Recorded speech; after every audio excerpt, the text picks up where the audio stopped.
పవన్ కళ్యాణ్ ఈ మధ్యన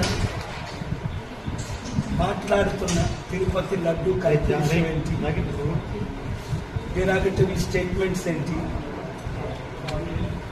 ఇన్సైటింగ్ అని 14 సెక్షన్స్ 14 సెక్షన్స్తో నేను అఫీషియల్గా పంజాగుట్ట పోలీస్ స్టేషన్ అండర్లోనే కదా ఆపోజిట్ కాలనీ అమెరికా ఉంటున్నాను కాబట్టి నేను వచ్చి మీకు అఫీషియల్గా కంప్లైంట్ ఇస్తున్నాను.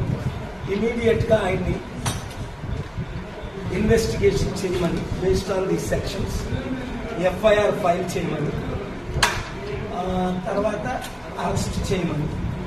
ఇది మీకు ఇచ్చిన action copy to the president of India, prime minister of India, chief justice of India, home minister of India, governor of Andhra Pradesh, speaker of the assembly Andhra Pradesh, CBI central bureau investigation.